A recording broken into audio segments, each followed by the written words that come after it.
Yesterday was interesting. It had a breakout to the upside with a lot of momentum. The odds were that there would be follow-through buying.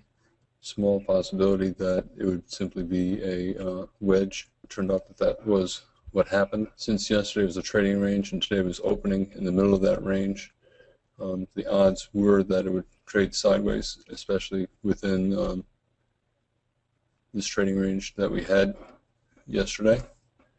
The chance of a trend from the first bar bull or bear is not great. Okay, now you get a possible double bottom. The market went down and went up and went down. That's an acceptable short. If a person did take the trend from the first bar trade, they have a good entry bar. Normally, in situations like this, I don't take swings because I think the odds favor a trading range. And if the market becomes a strong trend, I look for the first pullback.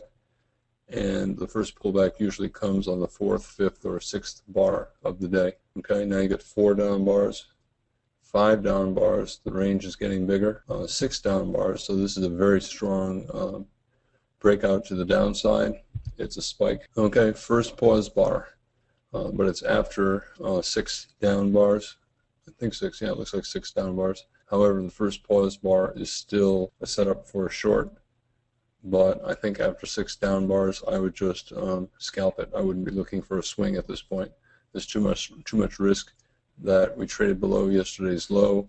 We have possibly an inside bar that becomes a 1-bar final flag, and that leads to some kind of rally, maybe up to the moving average. So there's the sell-off. This is climactic behavior, unsustainable behavior, and this is a large range bar after a small bar. In fact, it looks like it has the biggest body of the day.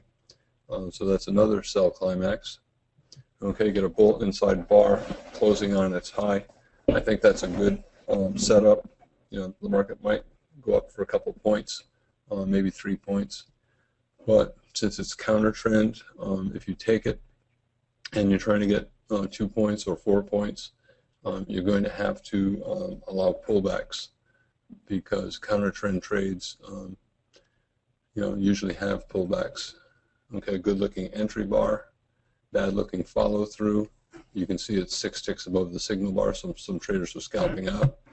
A doji within a few bars of a reversal, 50-50 chance it's going to trade down, and then maybe more up. 25% chance it'll just sell off. 25% chance it'll just keep going up. Given the strength of this spike, I think it's unlikely that this is going to be the low of the day. I think that this is a counter trend rally. Okay, another doji. What about buying above it? I don't like, when I see 2 dojis in a row, I usually don't take the next trade. I assume that the market has become fairly two-sided. I want to wait for more price action. I think this bar went above the bar and then below it and then back up above it. So that's just a warning, really bad price action. Okay, now an inside bar with big tails. Okay, whenever you have a big spike down, the odds favor more follow through. The most common pattern that we see every day is a spike and channel pattern. Every day there are probably 2, 3, or 4 spike and channel patterns on the chart of different sizes. So it's a very common pattern. However, whenever I see a very large spike down and then a very tight trading range, the possibility exists for a trend resumption bear day, in which the market goes down sharply and then enters a tight trading range for 3 or 4 hours and then sells off into the close. Tight trading range days only happen maybe once or twice a month. They're not very common. Spike and channel days, or spike and channels at least, are every day. However, this so far is setting up to be a possible trend resumption short. Another good bull bar for a second push up, and another bad follow through. Technically it's a low 2 short, but this is a channel, and I wouldn't short that, and I think there's too much risk of there being a third push up. And here it is.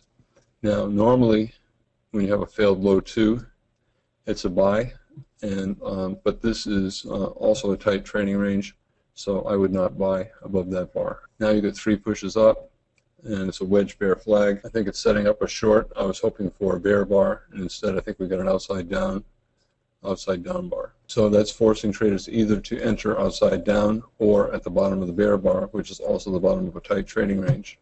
And I think that's hard. The market's on a 5-tick failure here. It's down 5 ticks from the signal bar low, and it has an II. So that's breakout mode. I personally put a buy stop above the higher of the two bars because it's possible that it was forming a failed breakout of a wedge bear flag, and it could have more up, maybe to the moving average, maybe higher. I made a mistake in not putting a sell stop below the low, but when the market is in a tight trading range, I don't like shorting below the low. For those who did, good looking entry bar, great follow through, possible final flag and a bounce up. Okay, good looking reversal bar, but it's overlapping the prior bar by a lot, and it's following pretty good down momentum, so I'm not going to buy that. If it goes up and then has a pullback and goes up again, I'll buy that breakout pullback. Otherwise, if it forms a small bear bar here, I think it's setting up breakout pullback short. Not an ideal breakout pullback short because it's forcing you to enter too close to the bottom of these two bars with big tails. Okay, you can argue it's a wedge bull flag, push down here, 2, 3. I'm not going to buy this. It's still down too steeply. Now, this is a lousy looking signal bar, and on strong bear days, I only want to buy above really good looking bull bars, and only if it's at the bottom of a leg. This is at the bottom of a leg, but it's not a good looking bull bar, so I would not buy this. It is a possible low 2 short. Here's the low 1. This would be the low 2, and it's working. Okay, a spike here, a spike here. The whole thing's a channel, or this is a channel. 3 pushes down, 1, 2, 3. Oftentimes channels end in 3 pushes down. The market had a trend line break. Here's the bear trend line. But one thing about it that's a problem for me is the momentum up didn't even hit the moving average. So I doubt this is going to be a trend reversal. So at best, I think the bulls can hope for a trading range. Small bull bar, so the risk is not great.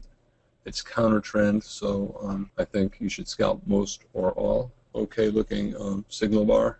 The scalpers got out, and the market formed micro channel false breakout, forcing traders to short at the low. I think it's hard to do, but turns out it was, I think, a good trade. Now another bull bar, possible long setup. I think this is not as good as this because it's following a breakout, so the market may have more down, but it's also at the bottom of a channel. You can argue this is a breakout of the channel. This is the pullback to a lower low. Okay bull bar. I'd rather not have any tail on top. I think I did buy that one. Good looking entry bar. Terrible follow through. Now, do you exit on the bad follow through? Do you exit below that bar? Do you exit below this bar? Do you exit below the low here? Those are all rational choices. Okay, possible higher low after a breakout pullback. Here's the breakout, here's the pullback, here's the attempted rally, here's the attempted higher low. I think it's probably okay to, I think in fact I bought this because I did have 2 consecutive losers. So I'm almost certain that I bought this.